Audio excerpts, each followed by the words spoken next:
yung kamay mo? Wait lang. Lisa. Opo. Nay, pakihelp naman yung kamay niya na ikot ata sa kabila. Wala, mauna muna ako ha. Tapos pag may kailangan, lalo na ng apo ko, patawag lang ako kaagad. No. Ayan, dito. Adios, apo. Adios. Kamukha ni Lolo kasi. Ayan no, na. Oh, dito mo din ang tawa. Yung bata sa pinagsasabi mo. Alam mo, nainggit ka lang, Rita. Kasi nga, nahadlo ko na ang apo natin, pero ikaw hindi pa. Malis ka na't baka gabihin ka Atid mo na pa. lang ako sa labas, pinakamaingit. Sige po. Sige po, ingat po kayo, Day. Ano? Mauna na, ha? Oo. Pre. Pa. Oo. Sige. Oo. Hindi na. Ano, gutom ka na? Gutom ka na. Sige, sige, sige. Ayo, Mike. Salamat, salamat.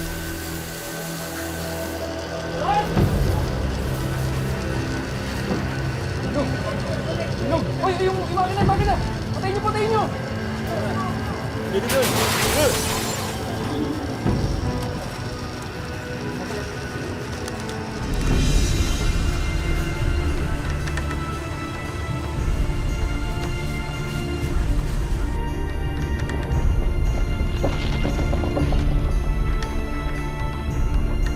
Tol! Let's run! Let's run! Tulong!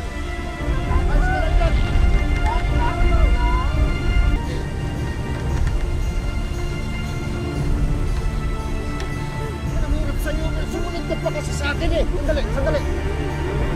Ah!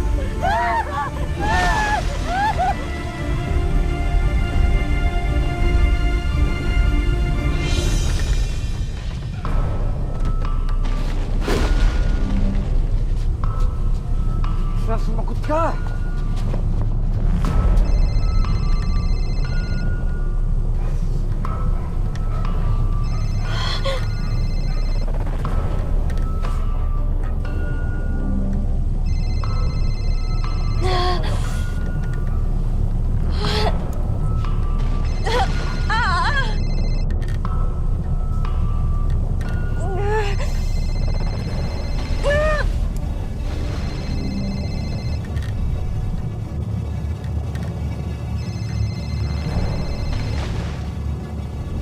Tulong!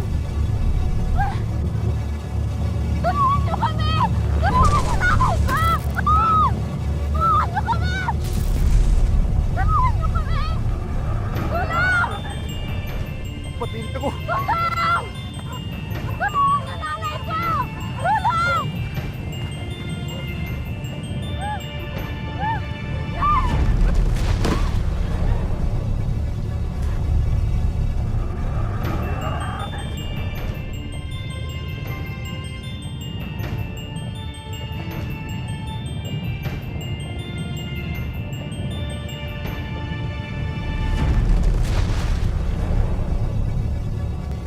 Siya, okay ka lang?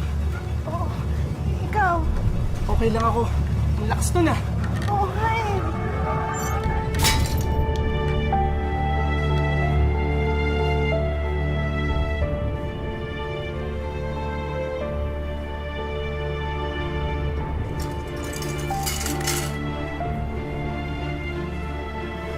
Kamusta na kaya si Lisa?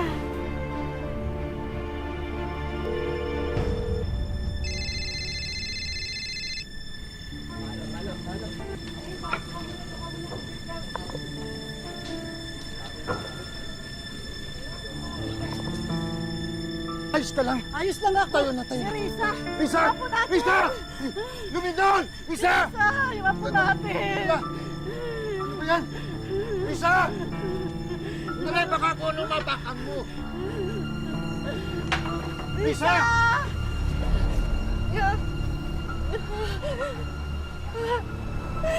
Oh, tulong!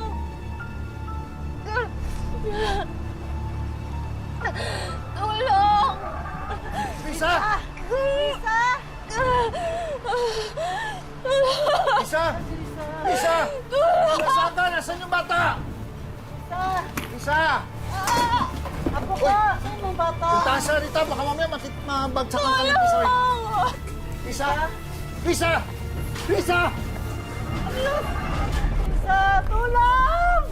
Tulong! Rita, nabagsakan sila ng pader! Ala! Mga apo ko nasaan na, Risa? Risa, ang bigat! Tulong! Tulong! Pahingi ako ng tabang, ha? Teka lang, kausapin mo! Kausapin mo! Yung bata ingatan nyo! Risa, anak ko, Risa! Risa, lakasan mo Tulong! ako, Risa! Tabang! Tabang!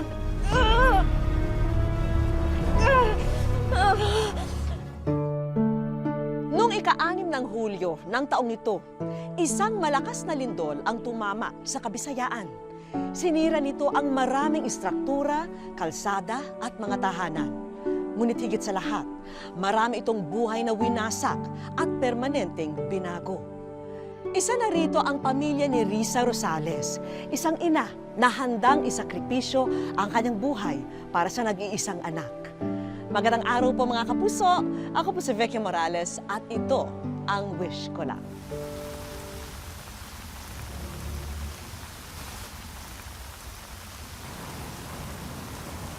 Hulaan mo kung sino. Mike! Mike! Ka ba? Baka mo makakita sa atin eh. Ano ba naman? Ba't ba kasi nagtatago pa tayo? Eh, di ba alam mo naman ng mga magulang ko?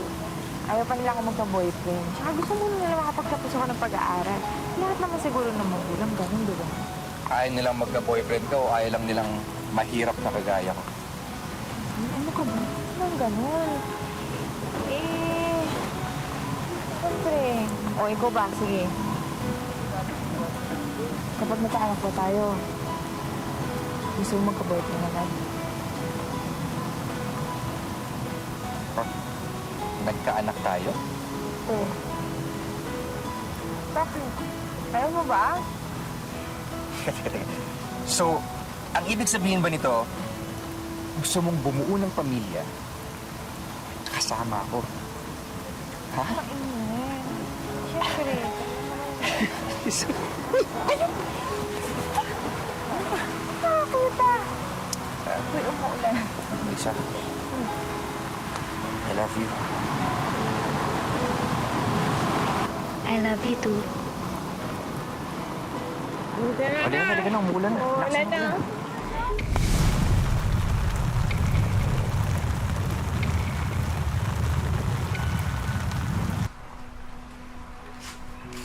Hindi pa rin siya sumasagot. Nararamdaman ko may masamang nangyayari sa anak natin. Hayaan mo. Maya-maya pupuntahan natin sila, ha? O, sige, diyan ka lang, ha? May gagawin lang ako doon.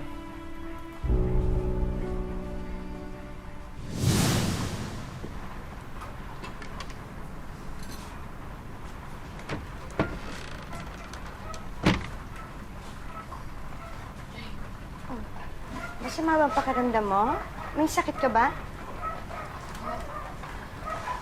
Hindi, okay lang naman ako. Okay lang. Eh, saan ka ba kasi pumupunta palagi? Papadala sa ata ang lakwatsa mo. Nay, kasama ko lang ho yung mga dati ko, classmates. O, sige na. Upo na, kumain ka na.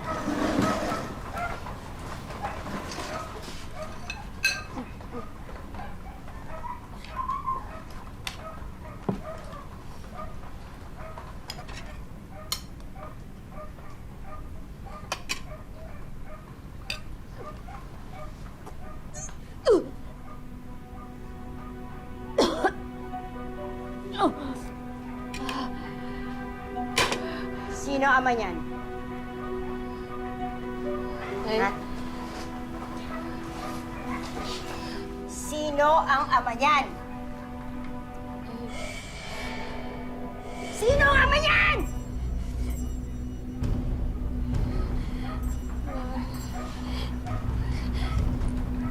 Nay,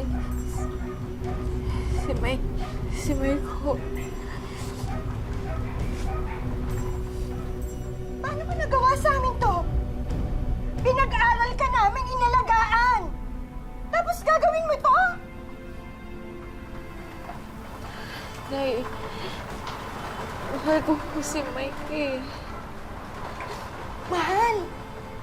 Mahal mo siya? Paano kami ng tatay mo? Dinaliwala mo kami ng tatay mo dahil mahal mo siya? Nay, hindi po sa ganun. Ha? Nay, hindi po. Hindi po yan. No.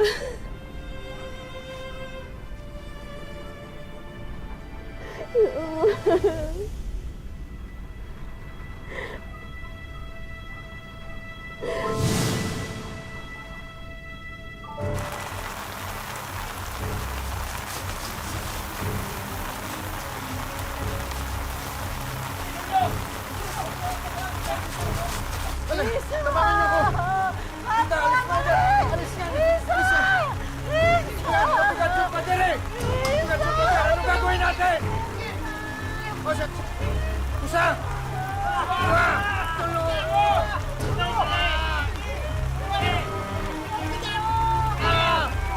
Isa! Isa! Huwag ka matakot! Dito na kami!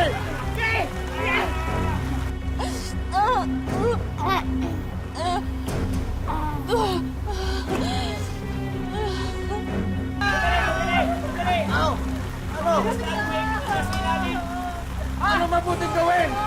Sige! Isa! Oh, yung apo mo! Isa!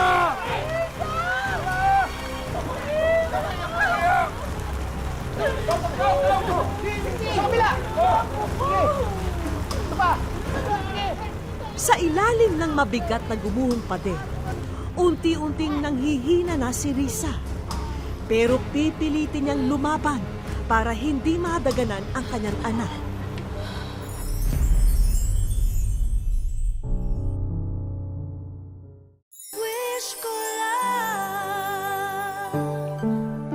Nadaganan ang gumuhong pader si Risa at ang kanyang 5 buwang gulang na anak, habang ang kabiyak na si Mike walang kaalam-alam sa nangyari sa kanyang mag-ina. Kaya labis ang pag-aalala niya at nagmamadali ng makauwi sa kanila. Tulungan niyo kami.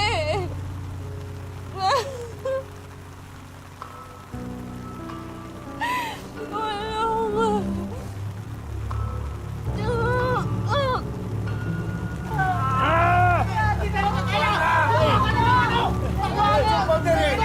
Ano ba ang gagawin? Isa! Kahoy!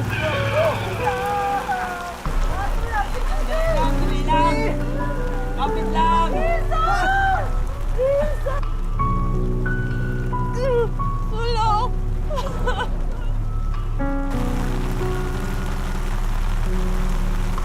Tayo ako ko! Risa! Tulong! Tulong ko, bilisan niyo! Baka masukat mo yung apo mo! Bilisan niyo! Yung apo ko! Tik naman na yan! Alay! Marian niyo! Bilisan niyo! Parang awa nila! Isa ka! Apo ko! Isa! Risa! Isa, huwag ka mawawala ng ano! Tulong. Tulong, Nay.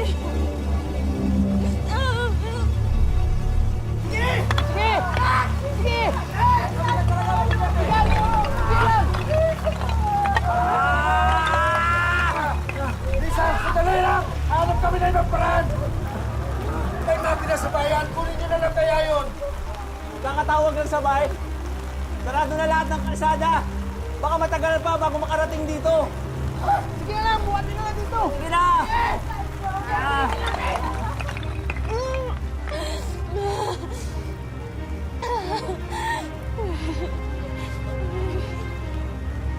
Pasakin na lang natin!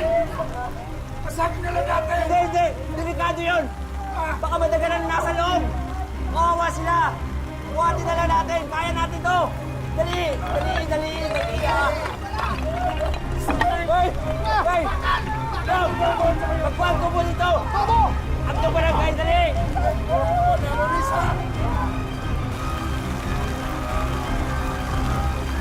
Sige, sige! Buti nila! Gagawa pa kami ng ibang paraan na! Sige, sige, sige! Dahil hindi pa na ibang tabang! Laksan mo na ng loob mo!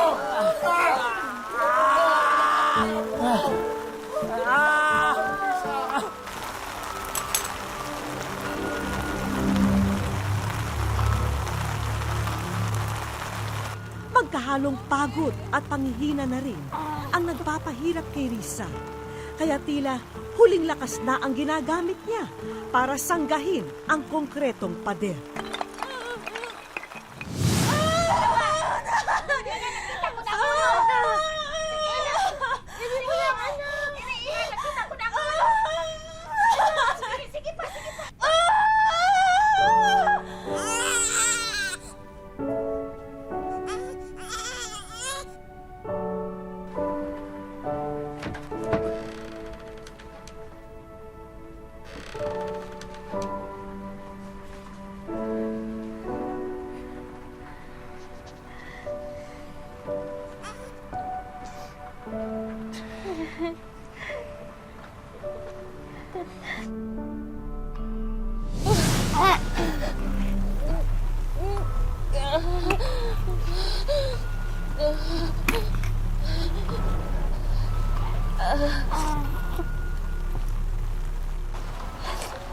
Anak.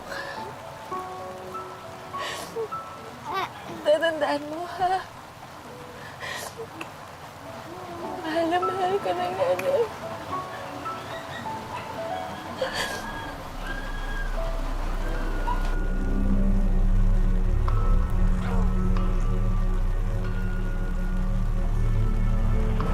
Tigas, Inong! Inong! Tigas, Dong! Sige, Dong! Ranong! Ranong! Para!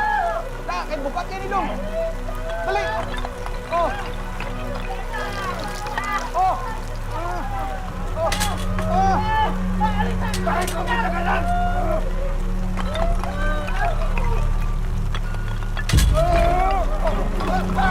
Isa! Isa! Isa! Isa! Eh! Sana lang!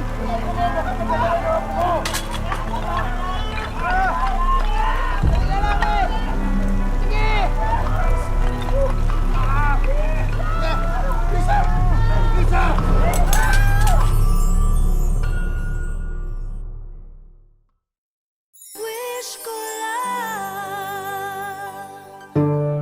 Dahil malayo sila sa syudad, walang sapat na kagamitan ang mga tao upang alisin sa pagkakaipit sa gumuhong pader sina Risa at ang kanyang anak. Sa gitna ng kawalan ng pag-asa, ipinapasa Diyos na lamang nila ang kanilang kapalaran.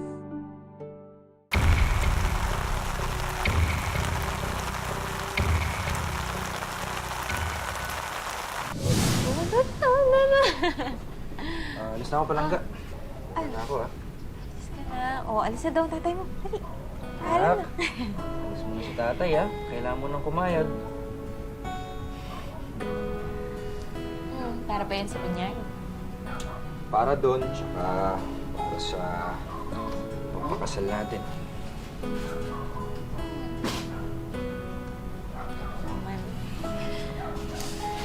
Oo.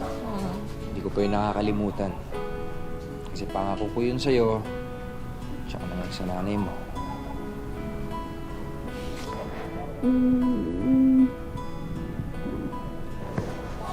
Pero alam mo, hindi naman natin kailangan magmadali eh. Dadating din yun. Ang tamang panahon.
Lisa! Lisa! Lisa! Lisa! Ano nangyari kay Lisa? Lisa! Lisa? Michael, Ano nangyari kay Lisa? na kami nag-uwi.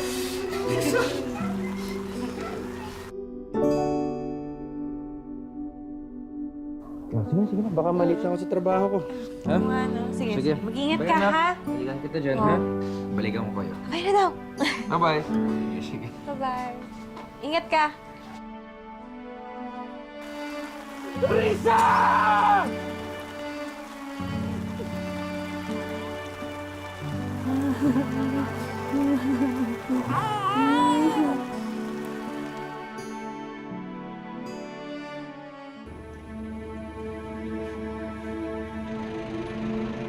Isang buwan na ang nakalipas mula nang yanigin ang isla ng Leyte ng lindol na may lakas na magnitude 6.5. Ang pinakalabis na napinsala, ang mga bulubunduking sityo sa bayan ng Ormoc. Ito ang unang pagkakataon na muling babalikan ni na Mike ang tahanan nila sa sityo Cabaonan. Dito pumanaw ang 19 anyos na si Risa. Naipit ito si Risa sa pinakasahig. Nakaupo siya sa bangko. Yung bangko nga basag na basag.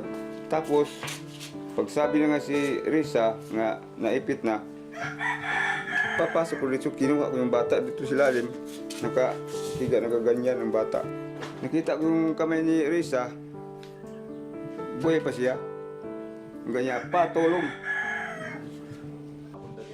Para sa naulilang ina ni Risa, kinukumbinsi niya pa rin ang sarili na bangungot lamang ang lahat ng ito, na maari pa rin siyang magising, nakapiling pa ang anak. Mamaya-maya yung kaibigan ko nagpunta na naman doon. Sabi niya, May, narinig mo na ba yung balita na patay na raw si Risa? Hindi ako nakaimik. Ang isip ko naman na hindi, kaano-ano lang yun. Yung mga usap-usap na yan sa tao ba, hindi ako naniwala. Hindi ako naniwala nun. Doon ako naniwala na si Michael na talaga nagsabi sa akin. Pumunta siya sa amin. Sabi niya, Ma, wala akong magawa, Ma. Hindi ko natulungan si Risa. Kasi nandun ako sa trabaho eh. Ayoko na maniwala sa kanya. Kanino? Sa Diyos. Kinuha na niya lahat sa akin. Pamilya ko, tas yung asawa ko. Matayog ang pangarap ni Risa para sa pamilyang itinataguyod nila ni Michael. Pero, papaano nga ba ito ipagpapatuloy ng kanyang kabiyak ngayong maaga silang pinaghiwalay ng trahedyang ito? Pangarap ni Risa ng sariling bahay namin. Tapos, magkasal kami. Mag-aaral siya. Para daw dalawa kami magtatrabaho. Kasi yung trabaho ko,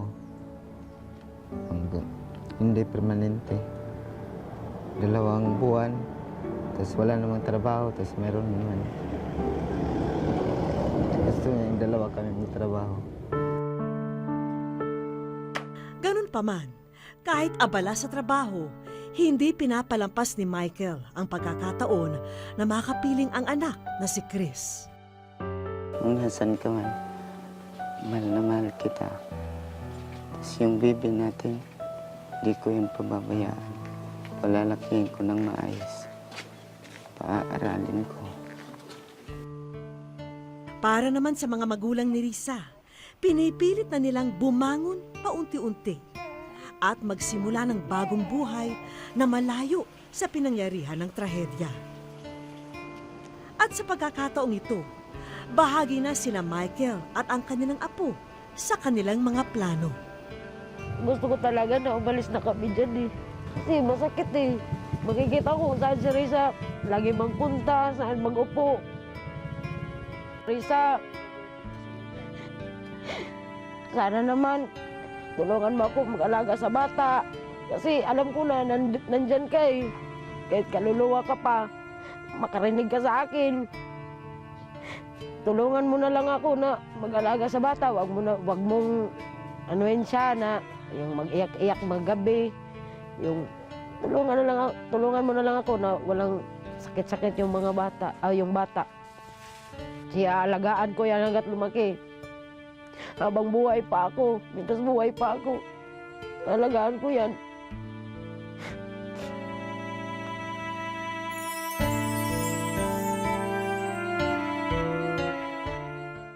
Sa aming pagbabalik, pero may napansin silang kakaiba sa pagbisita nila sa puntod ng umagang yun.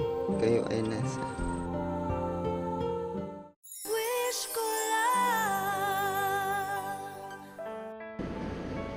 Sa sementeryo namin sinamahan si Michael at mga magulang ni Risa ng sumunod na araw. Pero may napansin silang kakaiba sa pagbisita nila sa puntod ng umagang yun.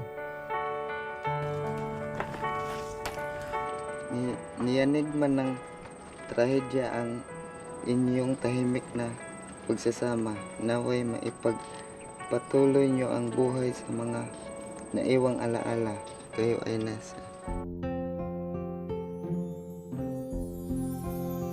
Ang promise ko lang sa iyo, nak, na yung anak mo talagang hindi ko to pababayaan.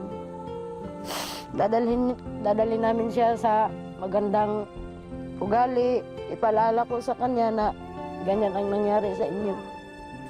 Pangako ko po na hindi ko pababayaan anak natin. Mamahalin ko katulad ng pagmamahal mo, anak natin. Para sa isang ina, wala na sigurong mas nakakapanatag pa ng kalooban kundi makita na kumpleto sa gamit ang kanyang sanggol, lalo na't nakadepende pa ito sa pag-inom ng gatas. Kaya naman sinigurado namin na hindi kukulangin si Baby Chris ng kanyang gatas at diapers. Salamat talaga sa inyo. Nandito yung asawa ko. Sobrang saya. Kasi may marami ng gatas ng baby namin. Alam din naming iniwan na ng ama ni Risa ang trabaho sa malayo para lamang mabantayan ang pamilya at apo. Kaya tumugon ang pamahalang bayan ng Ormoc sa inyong pangangailangan. Nagbibigay ng job order na trabaho starting po sa September sa ama po ng namatay po. Papasalamat ako sa inyo, pati sa kay Mayor. Maraming salamat. Para naman kay Michael, dagdag training para makakuha ng regular na trabaho. Electrical installation and maintenance in situ. Ito po yung konting tulong na maibigay sa TESDA sa iyo. Congrats. Sir, asahan niyo po, pagbubutihin ko ang training para hindi masayang kung binigay niyo sa akin. Maraming salamat. At eto naman ang para kay Nanay Nemesha na walang hinangad, kundi ang muling makapagsimula para sa mahal na apo. You're one of our beneficiary for housing. Okay? Okay. So, pwede na kayong bumakit doon sa area ninyo. Malaki talaga to kasi yun ang pangarap ko na makaalis na kami doon Gusto ko na talaga umalis doon. At para naman kay Baby Chris, dapat sanggol pa lamang ay pinaghahandaan na ang kanyang kinabukasan. Kaya naman ang pondong pinansyal na kanyang kakailanganin, pati ang panimulang ipon sa bangko, eto at ipinagkakaloob na sa munting anghel. Ma'am Becky, maraming salamat sa inyo. Malaking tulong na to sa amin sa bata. Maraming salamat. Hanggang sa huli, nagsakripisyo si Risa para kay Baby Chris Michael. Ngunit hindi raw dapat pagkaitan ng magandang kinabukasan ang bata. Pagpapatunay ito ng hangganan ng pagmamahal ng magulang sa kanyang anak. Maraming salamat po mga kapuso. Ako pumili si Vicky Morales at ito ang wish ko lang. Wag na wag kang susuko.